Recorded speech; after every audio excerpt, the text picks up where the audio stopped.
Oh man, it has been a while since I've posted on this account. So you might have noticed some things have changed. Channel name is different to align with one of our brands that we've created. But I want to go over some things today. Talk about a future, hopefully potential product. If you've been following on social media and our other videos, hopefully you have seen our first product, which is the headlight conversion, using those badass Baja Design lights. The one on this truck, of course, has that extra notch in there for the tire clearance. The normal ones that we sell do not have that. Something else new is I do have the 42s now. I think last time I shot a video, I was only running 40s. Our second product was the reverse dust light, which is shown here. And today, let's talk about a potential third, and that is bed supports. So I have a little bit mock-up in here to kind of talk about what a bed support is. And this is the most traditional, fundamental, basic form of what you guys have probably seen for bed supports. It's very simple. It's usually an L bracket. They have some kind of support for a triangle in here to give rigidity to it all. And the entire point of a bed support is to create rigidity in the back end, because the front of the bed, you have these extra tie-ins for that part that goes against the cab. So you have this like half of a box in there. At the end here, you have the tailgate, but that's separated, so you don't have a lot of rigidity. And when you don't have a lot of rigidity, if you're off-roading this in any kind of manner, even lightly like overlanders, you get a lot of cracking in these seams here. And over time, that gives you even weaker, a lot less rigidity in the back end, which is gonna give you tailgate issues where this thing's not actually holding up correctly, it's falling down all the time. Or in the more extreme off-roaders, you lose a tailgate. Like if you're going through whoops and stuff, there's so much wiggle in the back end of the bed that some guys end up losing their tailgate, or it's swinging around, creates a lot of damage. So bed supports, bed stiffeners, whatever you want to call them, they've been around in the off-road industry for quite a while. And like I said, this is the general census of it. So there's a lot of pros of why you would want to run one. There's also a lot of negative, like on this, and this is kind of in between of an extreme version of what I've seen out there and more simplified versions, because some, to be fair, it's just an L bracket and they have a little smaller gusset in here to try to prevent this problem of where your wheel well is here, but this bed support's way out here. So when you're pushing bigger things in, like if you're going on a camp trip, it's kind of in the way. Not really ideal, not something that a lot of people want to deal with, and it's kind of a burden. So that's one kind of trade-off to having a bed stiffener. The other thing is on second gen Rams, the ribbing on this bed goes all the way to the end. So you get this weird effect where you're not actually sitting on the bottom. This would be kind of floating. It doesn't aesthetically look good. I don't know if there's other reasons like behind the negativity of that besides looks, but you just don't see them for the second gen Ram as much. And that might be why. Third gens and other trucks, for example, the ribbing stops a few inches shorter, so you have a nice flat area here to mount a bed stiffener. So on this truck, I've always wanted one. I've wanted them to cover all the reasons why you would get them in the beginning, but also I wanted to build off of it for some other project designs that I have in mind for this truck. And I wanted to try to come up with a reimagination of it, something that's different, solved all the purposes, and maybe gave us some more utility out of it as well.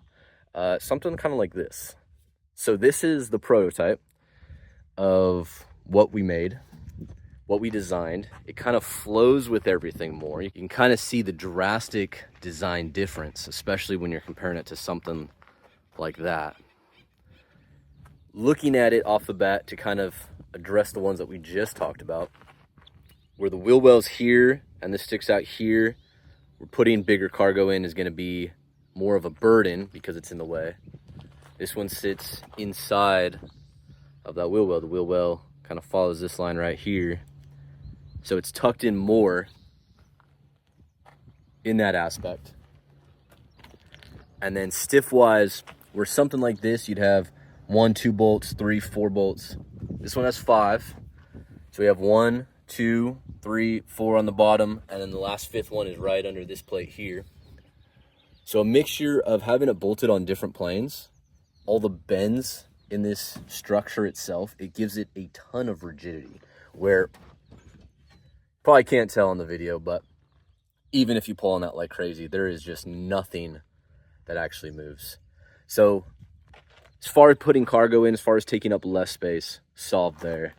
When you're looking at this again, on the 2nd gen Ram specifically, how you have this ribbing all the way to the end, so you get this weird aesthetically thing, like that product wasn't made for the truck, where it just kind of floats on top of those ribs. This one flows with the body. It lands in between those valleys of the ribs, so it sits in there flush. We have a lot of openness, so it's easy to wash out mud, dirt, all that stuff. It's not trapping all of that. That's kind of like the big point of all these openings. And then that plate down there, it is on the small, like skinny side, and that's just to take up for variances in beds, because they're not going to be exactly the same. So that kind of helps there. To address the other elephant in the room, yes, that is a Molly Pals panel. So any of like the built right nuts, they'll be able to fit right in there. There's a lot of design cues, like you'll notice this bend when it comes up here, it lines up with that line in the bed. The bend down there actually lines up with, if you can see it through the bed support, that body line. So everything has its purpose of why it looks the way it looks. This is on a bracket. Let me get in the bed. But that hook, which is the cargo strap hold down, it does have an extra bracket giving it more support on this bottom part. You don't have to run this. In the production run, we would do button head bolts there, so you had a smoother look if you didn't want to run this hook. But this one, you can relocate it. Even if you spin it the other way, it doesn't stick past this flat area, so it's not going to protrude more than that. And then the other cool thing too is you have a pocket. Like this is a fairly, like I have large hands. This is a fairly big pocket. You can put toe straps, boots, tools, whatever, and they're not going to be flying around your bed. On a long bed version of the truck, you'd have an extra 4 inches here between the end of the bracket and that wheel well. The bed's just longer in that area. But you can kind of see how everything looks here. Later this summer, I am going to make one of my accessories that I really want for this truck that I think is very useful for overlanders, off-roaders. I'm psyched about it, but that's just one. If this product does become an actual thing, then we'll hopefully come out with a lot more accessories that you can bolt on and attach while you still have your Molly panel. Still completely accessible to attach whatever you want on there. Let's talk about this last part, which is just why I'm saying potentially a third product with this bed support. I am more poor than I've ever been in my life, and that's okay, but I don't have the funds to just pay for all the materials, get things ready, and have them on our website, just where anyone can buy them. So if this is something that we do produce, we would need some kind of, let's say, a group buy type of thing where we have a good amount of people who are willing to put a down payment on it to get the material started, and then we'd collect the rest once it's done, once it's ready to ship. But being transparent as possible, for us, just on the materials for both sides, because we do have another one for this other side, it costs us $600 in just the steel plating. That's with the laser cut, all that stuff. But it's not cheap. So the amount of material here compared to something in there, obviously this is going to be a lot better price-wise, but you're getting a lot more utility out of something like this. Again, wrapping up the utility, you're getting a bed stiffener, a bed support. You're getting something that doesn't stick out past the wheel well, so you have a lot better ability to push big cargo in there. You have this Molly panel, Pals panel right on the front here to attach accessories to. You have more mounting options. You have different strap holes, and then you have a cubby in there. So you're getting a more design-centric product that's doing everything of why you would buy something like that, but then a whole lot more at the same time. So if we're looking at an overall product like cost, I'm going to guess it's going to be in that $600 range, but that $600 for you would include both brackets, welded, powder coated, and shipped. The only thing added on there would be local state taxes if you guys had them.